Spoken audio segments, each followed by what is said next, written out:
assim a palavra de Deus: Paulo, apóstolo de Cristo Jesus, pela vontade de Deus, e o irmão Timóteo, à igreja de Deus que está em Corinto, e a todos os santos em toda a Acaia, graças a vós outros e paz da parte de Deus, nosso Pai, e do Senhor Jesus Cristo. Bendito seja o Deus e Pai de nosso Senhor Jesus Cristo, o Pai de misericórdias e Deus de toda consolação. É Ele quem nos conforta em todas as nossas tribulações, para podermos consolar os que estiverem em qualquer angústia, com a consolação com que nós mesmos somos contemplados por Deus. Porque assim como os sofrimentos de Cristo se manifestam em grande medida a nosso favor, assim também a nossa consolação transborda por meio de Cristo. Só até o verso 5. Vamos orar mais uma vez. Fala ao nosso coração agora, Senhor, através da Tua palavra. Ensina-nos nesse momento, a fim de que, pela instrução da palavra, nós tenhamos o coração apacentado pelo Teu Espírito Santo. É a nossa oração em nome de Jesus. Amém, Senhor. Meus amados, Paulo escreve a segunda epístola de Paulo aos Coríntios, e aqui está falando de sofrimento. Eu me lembro que, vez por outra, alguns irmãos me procuravam falando sobre sofrimento, e às vezes esses irmãos vinham falando comigo sobre sofrimento, como se ninguém mais na face da terra estivesse sofrendo como eles estavam sofrendo. E essa é uma verdade. Quando nós estamos passando pela aprovação, pela tribulação, pela angústia, parece que os nossos problemas tornam-se muito grandes, tomam uma dimensão diferente, que para nós, naquele momento, está sendo algo além das nossas forças. E pastor, inclusive, não fica livre disso. Quando a gente conversa com alguns irmãos sobre isso e fala, olha, o pastor está passando por uma crise, por algum problema, às vezes a própria igreja não sabe como fazer para apacentar o pastor. Pastor, eu vou conversar lá com o pastor, vou falar o quê para ele já sabe de tudo, né? As pessoas têm essa ideia, mas às vezes se esquecem que quando passa pelo problema, qualquer pessoa está carente de ser apacentado, de ter o coração apacentado. Aqui nesse texto, Paulo vai falar sobre isso. Veja que até no versículo 8, Paulo diz que sofreu tanta tribulação que foi acima das próprias forças, a ponto de desesperarmos da vida. E nesse sentido, muitas vezes acontece isso. Nós passamos por tribulação, por dificuldades e achamos que naquele momento não há mais perspectiva, não há mais chance, não há mais saída para nós. E por vezes o nosso coração fica desesperado. Desesperado no sentido de sem esperança de dias melhores. E é nesse momento que Deus manda os anjos, não os anjos celestiais, mas os irmãos que passaram por lutas para vir apacentar o nosso coração. E é sobre isso que este texto fala. A metodologia que Deus usa para apacentarmos nos nossos momentos de lutas, nos nossos momentos de tribulação. Antes da gente pensar nessa metodologia, nos versos 3, 4 e 5, quero relembrar os irmãos acerca dessa introdução do apóstolo Paulo à igreja de Corinto. Paulo chama essa igreja, primeiro de igreja de Deus, porque ela pertence a Deus, mas ele fala também a todos os santos em toda a Acaia. Quando você estuda a primeira carta aos Coríntios, a carta anterior a essa, você vai perceber que se tratava de uma igreja muito difícil. Era uma igreja que tinha crises profundas, era uma igreja que tinha lutas terríveis, uma igreja onde tinha muito orgulho espiritual, de irmãos que desprezavam os outros porque achavam que tinham dons melhores. Era uma igreja que tinha divisão, até a Santa Ceia, como nós lemos agora há pouco. Até na Santa Ceia, que é para aumentar a nossa comunhão com Deus, eles estavam reprovados, porque eles estavam fazendo de forma errada. Eles tinham sérios problemas de disciplina, como ele mostra no capítulo 5 da primeira carta. Na primeira carta, ele mostra esses defeitos todos da igreja. No entanto, quando chega na segunda carta, ele diz à igreja que é de Deus e a todos os santos de toda a Acaia. Não importa os defeitos que a igreja tenha, não importa as lutas que a igreja enfrenta, ela continua sendo a igreja de Deus. Pensando individualmente, não importa as lutas que você tenha, não importa as pelejas que você enfrente, você é de Deus. Deus não abre mão de você. Nós cantamos já, e até alguns cânticos, que Deus não desiste de você. E essa é uma verdade. Jesus disse, todo aquele que o Pai me dá, esse virá a mim, e o que vem a mim, de maneira alguma o lançarei fora. Talvez a gente pudesse até acrescentar, mesmo se quisesse pular do barco.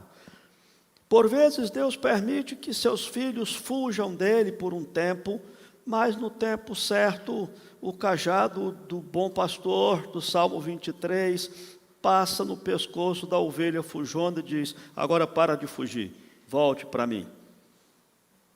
Às vezes Deus usa o próprio sofrimento, a própria tribulação, para que você possa perceber isso. Às vezes Deus tira o chão de debaixo de seus pés, para você perceber que você não pode viver longe de Deus. Deus tem propósitos definidos. E essa metodologia que Deus traz aqui, é algo que eu e você precisamos estar atentos a ela, porquanto nós não apenas somos confortados por Deus, através de outros, mas Deus também consola outros, conforta outros através de nós. É a metodologia que Deus usa. Vamos olhar o texto então. Primeiramente, Paulo está falando aqui acerca de quem é esse Deus de toda consolação. Primeiro, Paulo diz que ele é Deus. Ele diz, bendito seja Deus. E isso é extremamente relevante para entendermos isso nas horas das nossas tribulações. Deus é bendito, mas Deus é Deus. Ele não é limitado pelas nossas fraquezas. Deus não é limitado pelos nossos problemas. Deus não é limitado pelas nossas limitações. Deus é Deus independentemente de nós sequer sabermos que Ele é Deus. Deus é Deus mesmo que você seja um ateu e não creia em Deus, mas Deus não deixa de ser Deus por causa disso. Ele é Deus. Paulo usa essas duas terminologias, ou a Bíblia usa essas duas terminologias, de bendito seja Deus, também em Efésios, capítulo 1, versículo 3, quando fala do passado, quando Deus nos escolheu antes da fundação do mundo. E Pedro usa isso também, 1 Pedro 1,3, quando fala do futuro, da nossa salvação. E agora Paulo está usando esse termo, falando do presente, de que Ele cuida de nós. Então, a primeira informação que ele traz é que o nosso Deus é Deus, ponto final. Mesmo que você se sinta desamparado, Ele continua sendo Deus. Se Ele atende, Ele é Deus. Se não atende, Ele é Deus. Diz o nosso cântico que Deus continua sendo Deus. Não é porque você acha que Ele não respondeu às suas orações que Ele vai deixar de ser Deus. Segunda informação que Paulo traz aqui é que Ele é o Pai do nosso Senhor Jesus Cristo. E isso tem uma relevância grande, sabe por quê? Porque quando nós falamos da Trindade eterna e fala de que o Pai de nosso Senhor Jesus Cristo, que é o Deus, Paulo vai nos ensinar de que nós temos essa filiação por causa de Jesus. Ele é Pai de Jesus e é o nosso Pai também. Nós somos amados de Deus, nós somos preciosos para o Pai, e Ele vai cuidar de nós durante as pressões e nos proteger para que os problemas não possam superar as nossas forças. Então, primeiro, Ele é Deus. Segundo, Ele é o Pai de nosso Senhor Jesus Cristo. Por isso, nós também podemos chamá-lo de Pai, porquanto Jesus é o nosso Senhor. Terceiro, diz que Ele é o Pai de misericórdia.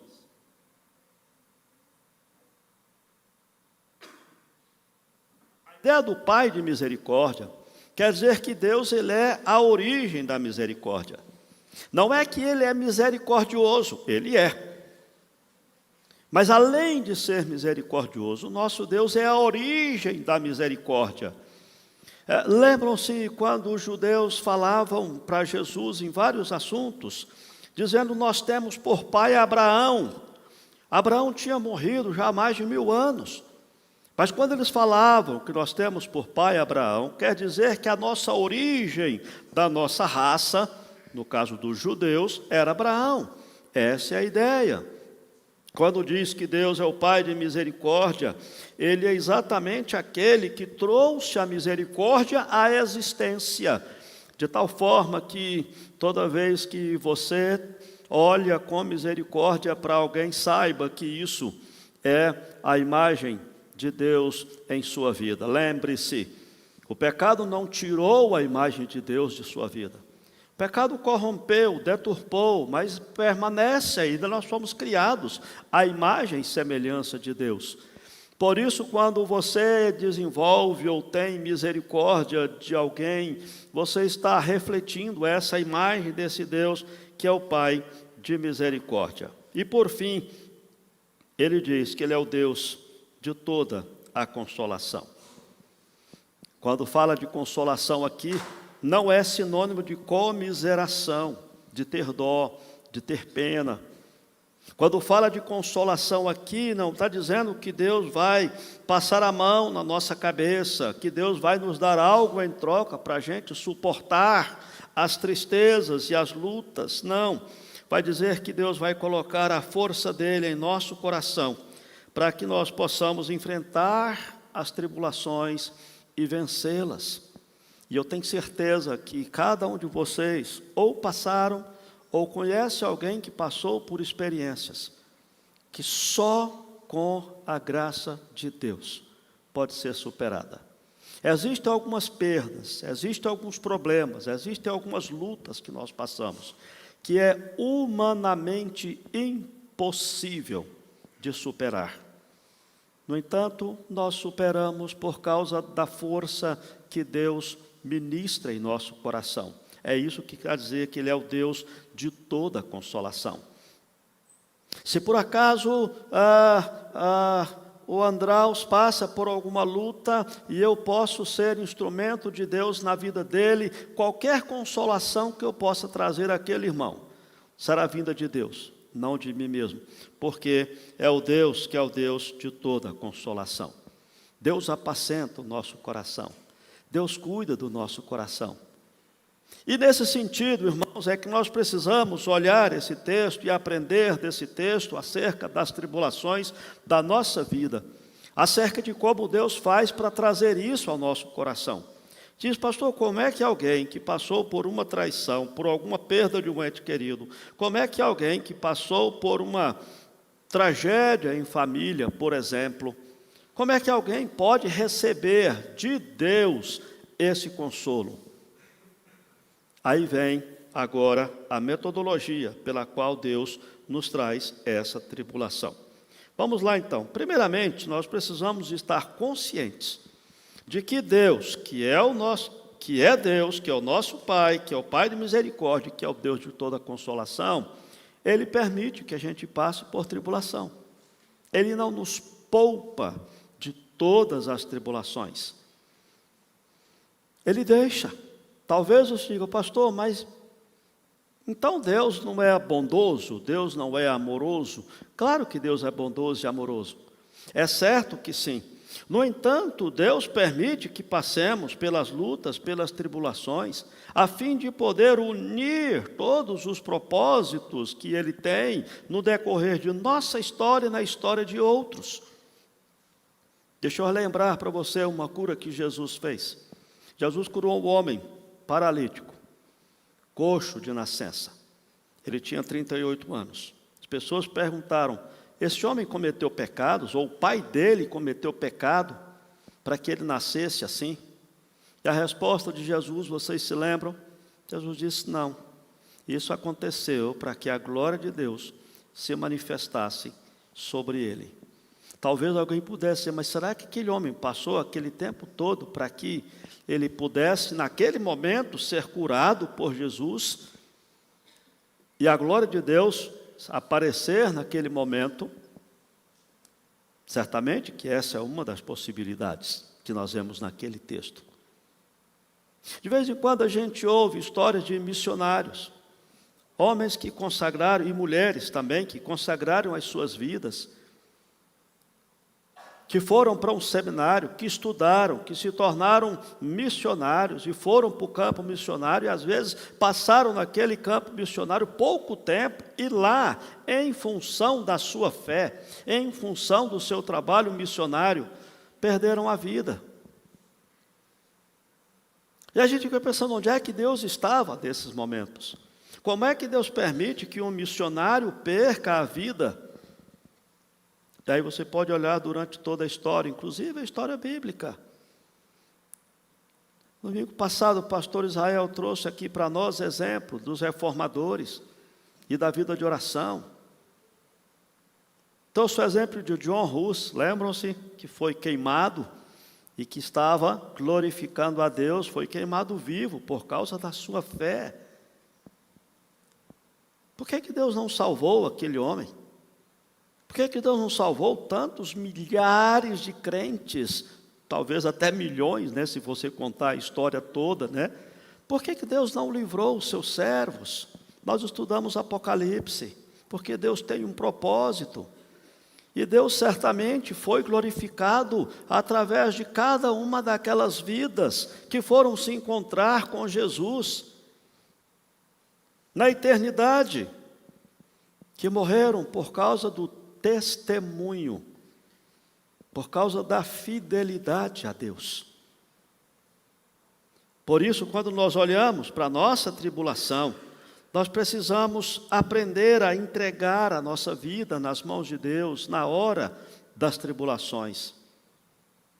É possível que você possa lembrar-se de que sua vida está nas mãos de Deus, e você tem que lembrar o seu coração disso. Sua vida está nas mãos de Deus. As suas tribulações não mudaram isso.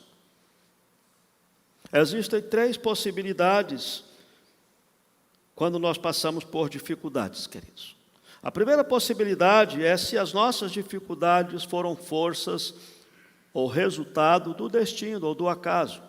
Se fosse assim, só sobraria o desespero, porque você não pode mudar o acaso.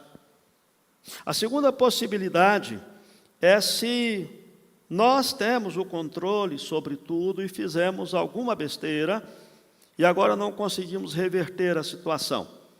De igual forma, não tem esperança para nós. Mas a terceira possibilidade é de que Deus está no controle e está controlando todas as coisas, está cuidando da sua vida. Ele permite, como estou afirmando, Deus permite que passemos pelas tribulações, porque Ele nos aperfeiçoa através das tribulações. Deus permite que passemos pelas lutas, porque são nas lutas que nós demonstramos a nossa fé em Deus e que nós aumentamos a nossa intimidade com o nosso Deus. Lembram-se do Salmo 23, o Senhor é meu pastor, nada me faltará. Ainda que eu ande pelo vale da sombra da morte, espera um pouquinho, se o Senhor é meu pastor, nada me faltará, que história é essa de vale da sombra da morte? É porque o nosso Deus, Ele vai na caminhada conosco. E às vezes, para nos tirar de um alto lugar e levar para um lugar mais alto, Ele precisa nos conduzir pelos vales escuros que separam as montanhas, a fim de nos colocar no lugar mais alto, no lugar melhor. E nessa caminhada com Deus, Deus não nos despacha pelo vale, a fim de nos encontrar do outro lado, mas Ele passa conosco. Ele permite, mas Ele vai junto. Ele permite porque Ele quer nos levar para lugares melhores. Ele quer aperfeiçoar o nosso coração. Como que eu vou demonstrar a minha fidelidade a Deus? Como que eu vou demonstrar a minha confiança na boa mão de Deus? se eu não passar por lutas, se eu não passar por crises? É exatamente nas crises que eu tenho meu coração desafiado a depender de Deus. Lembram-se de Gideão e dos 300. Quando ele foi começar a luta, tinha 32 mil homens de Israel dispostos a lutar. Deus disse, é muita gente. Porque se vocês ganharem essa luta com 32 mil homens, vocês vão dizer que ganhou porque vocês eram numerosos. E Deus disse para Gideão, manda um pouco de gente embora. E Gideão então disse, quem for tímido e medroso, vai embora. 22 mil voltaram, sobraram 10 mil. Deus disse, é muito o povo que está contigo. E Deus então faz o teste, aquele de beber água, né? Vai, coloca todo mundo para beber água, aquele que beber a mão olhando, esse é que é o que você vai levar, e só 300 fizeram isso. Deus disse, com esses 300 eu vou livrar Israel dos midianitas. E foi o que Deus fez. E quando terminou a guerra, eles sabiam perfeitamente que foi Deus que deu a vitória, porque era impossível Gideão, com 300 homens, vencer os midianitas. Talvez isso aconteça na nossa vida também, queridos. Quando nós passarmos pelas tribulações, chegarmos do outro lado, a gente vai tributar a Deus toda honra e toda glória. Porque é impossível que você passe pelo que você passou, se não fosse pela graça de Deus. Você sabe disso, né, Daneri? Que passou por aquela luta, daquele acidente, não tinha chance nenhuma, minha filha. Mas a irmã está aqui, recuperada, por quanto Deus colocou a mão. Essa é a ideia. Deus permite as tribulações, porque elas fazem parte da nossa vida, fazem parte da nossa fé, da nossa existência. É comum a todos os homens, a todas as pessoas. E Deus não nos livra das tribulações, mas Ele nos livra nas tribulações. Portanto, primeiro, Deus permite as tribulações. Segundo, Deus nos encoraja em meio às tribulações, nos ensinando. Ele nos molda a vida através das tribulações. Mas tem uma terceira lição muito importante que Paulo traz aqui falando acerca de Deus. É que Ele usa as nossas tribulações para nos habilitar a apacentar outros que estão passando por tribulações.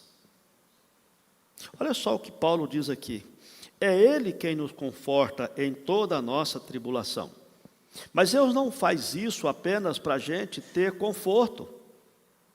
Ele diz assim, para podermos consolar os que estiverem em qualquer angústia, com a consolação com que nós mesmos somos contemplados por Deus. Veja, através da minha tribulação, do conforto que Deus me dá, Deus me habilita a apacentar o coração de outros. Através das suas lutas, Deus te habilita a consolar outros, a ser instrumento nas mãos de Deus para consolar outros. É por isso que quando você estiver passando por lutas, por tribulações, a primeira reação do seu coração será de se isolar das demais pessoas, porque isso é próprio do ser humano. Será de não querer contar para ninguém, não querer ter contato com ninguém. Mas é exatamente nesse convívio, exatamente nessa comunhão com o povo de Deus, que Deus usa outras pessoas como anjos, como instrumentos, como mensageiros dele, para apacentar o nosso coração. Eu disse para vocês que a maioria dos crentes, talvez até você mesmo, não sabe como confortar o coração de um pastor. E essa é uma realidade. Muitas vezes os pastores são seres isolados, porque Ele pensa em todo mundo, mas nem todo mundo pensa nele. Vou usar isso como ilustração. Mas se por acaso o seu pastor passar por algum problema e crise, vá ser instrumento de Deus na vida dele. Mas vou falar o quê, pastor? Pastor Renan já sabe de tudo. Ele ensina a gente. Fale o que ele te ensinou. Fale da graça de Deus. Fale do amor de Deus. Fale do cuidado de Deus. Fale dos planos de Deus. Fale que Deus é o Deus de toda consolação. Fale que Deus ainda está no controle. Fale que Deus não perdeu o controle. Fale que o problema do pastor Renan não pegou Deus de surpresa. Fale que a graça de Deus é mais do que suficiente e ela basta. Você não aprendeu isso com o pastor Renan? Fale isso de volta para ele. E talvez, mas por que eu vou falar para o pastor uma coisa que ele mesmo me ensinou? Porque na hora da tribulação, é isso que ele precisa. Porque na hora da aflição, os nossos olhos ficam pesados. E nós precisamos, todos nós precisamos de alguém que nos abrace, que mostre aquilo que a palavra de Deus fala sobre a consolação de Deus, porque é essa a metodologia que Deus usa para comunicar o seu conforto àqueles que estão passando por tribulações. Deus não vai mandar um anjo do céu para te apacentar quando você passar por uma tribulação além das suas forças. Deus vai mandar um anjo da terra, Deus vai mandar um irmão, Deus vai mandar alguém que apacente o seu coração em nome do Espírito Santo, ou sendo instrumento do Espírito Santo. Já compartilhei com a igreja, de uma vez que passei por um problema, um único irmão da igreja foi lá me visitar na minha crise. E ele não me disse nada de novo, porque eu tinha falado tudo para ele o que ele me disse, mas naquele momento eu estava precisando ouvir aquilo. É por isso que Paulo diz que ele nos conforta para que possamos confortar os que estão passando por qualquer angústia. Veja, nós não precisamos experimentar a mesma crise que o outro experimentou para poder apacentá-lo. Porque os princípios são os mesmos. Se você está passando por uma luta no casamento, eu não preciso ter luta tão grande no meu casamento para ser bênção na sua vida, porque eu tenho luta em outras áreas, e a graça de Deus é a mesma. O princípio que Deus usou para tratar de mim na minha tribulação é o mesmo princípio que Deus vai usar através de mim para ajudar você na sua tribulação. Ele nos conforta para que possamos consolar os que estiverem em qualquer angústia com a consolação que nós somos contemplados por Deus. Guarde isso no seu coração. Lógico que se nós passamos por problemas iguais, nós vamos nos identificar com a pessoa, certamente. Se você perdeu um ente querido e Deus apacentou o seu coração, você pode ser instrumento para edificar e abençoar outro que perdeu um ente querido, porque você passou pela mesma tribulação e sabe o que Deus fez com você. Isso na vida financeira também, no seu casamento, na criação dos seus filhos, em todas as tribulações que porventura possam acontecer. Deus nos apacenta, Deus nos consola, para que nós possamos ser instrumentos na mão dEle para edificar a vida de outros. Talvez aí você já possa dizer, bom, Senhor, então tem uma vantagem na tribulação, é que agora, tendo passado por ela, eu tenho maior identificação para ser instrumento de bênção nas mãos de Deus, na vida de outra pessoa. Aqueles que passaram por depressão sabem do que estou dizendo. Se você passou por depressão, uma tristeza inexplicável, sem motivo nenhum, falta de motivação para viver e tudo mais, se você enfrentou esses dias tenebrosos e você superou, Deus te qualificou através disso para que, se ouvir algum irmão, alguma irmã, está passando por depressão, vá lá. Fala: irmão, eu sei o que você está passando. Eu passei por isso e Deus me libertou através desses e desse caminho. É muito diferente o seu apacentar, talvez, do que o meu, que apesar de ser pastor, não passei por depressão. E nesse sentido, você pode ser instrumento nas mãos de Deus. Deus está preparando você para ser bênção na vida de outras pessoas, através das suas tribulações, através dos seus problemas. É por isso que o salmista, lá no Salmo 119, ele diz: foi bom eu ter passado por aflição. E a gente fica pensando: ué, como assim? Foi bom eu ter passado? Foi não, passar por aflição é ruim. Mas olha só o que ele diz no Salmo 119, verso 67. Verso 71.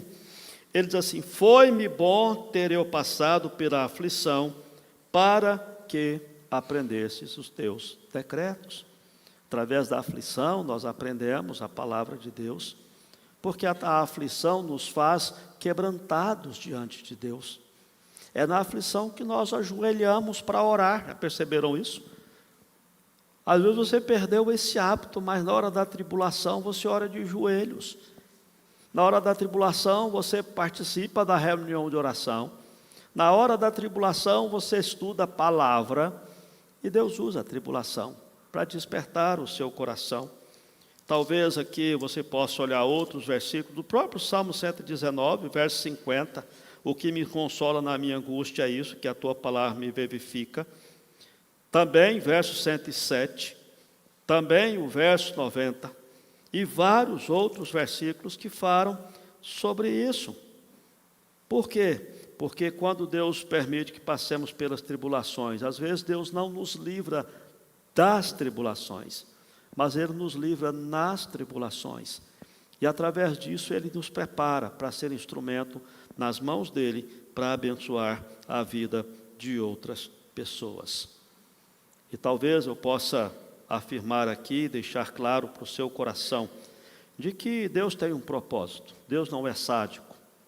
Deus não deixa que você passe por lutas simplesmente porque Ele gosta de ver você sofrendo. Não, não, não. Deus tem um plano. Ele controla a sua história. Se Ele permite que você passe por lutas, certamente Ele estará cuidando de você no meio das lutas. E nós podemos concluir esse estudo lembrando que Paulo diz aos Romanos, no capítulo 8, verso 18. Quando Paulo diz assim: porque para mim tenho por certo que os sofrimentos do tempo presente não podem ser comparados com a glória a ser revelada em nós. Tudo que você passa aqui, lembre-se que você será livre completamente dessas tribulações. Quando tiver sua vida, seu corpo glorificado. É algo tão sério que, quando Jó fala sobre isso, ele fala que ele ainda vai, apesar das lutas e tribulações, ele ainda iria ver a Deus. E ele diz isso numa convicção tão grande, que ele diz assim: de saudade me desfalece o coração, porque ele sabia perfeitamente que todo aquele sofrimento seria revertido em glória na vida dele. E quando nós olhamos esse exemplo de Jó, no capítulo 19 de Jó, nós temos que ter essa mesma expectativa. Porque eu sei que o meu Redentor vive, e por fim se levantará sobre a terra. Depois, revestido esse meu corpo da minha pele, em minha carne verei a Deus. Vê-lo-ei por mim mesmo, os meus olhos o verão e não outros. De saudade me desfalece o coração dentro em mim. E quando Jó passa pelas tribulações, ele diz: eu te conheci só de ouvir, mas agora os meus olhos te veem. Porque através da tribulação você pode ter a experiência de conhecer melhor a Deus. Que Deus abençoe a sua vida, você guarde isso no seu coração, passe pelas suas lutas, sabendo que Deus está no controle. Lembre-se que Deus está preparando você para apacentar o coração de outras pessoas e que um dia esse sofrimento nosso será plenamente revertido e nós estaremos vendo o nosso próprio Senhor com os nossos próprios olhos, sabendo que nessa glória estaremos livres desse nosso sofrimento. Olá, que bom ter você por aqui. E aí, gostou do vídeo? Então não se esqueça de se inscrever no nosso canal, ativar o sininho para receber as notificações dos outros vídeos que virão, curtir esse vídeo e principalmente, é claro, compartilhar ele com as pessoas que você ama, para que elas também sejam edificadas e abençoadas por essa mensagem. Nos siga também nas outras redes sociais que estão aparecendo aí na sua tela, para você poder acompanhar melhor os nossos horários e as nossas programações. Tá bom? Que Deus abençoe sua vida e até o próximo vídeo.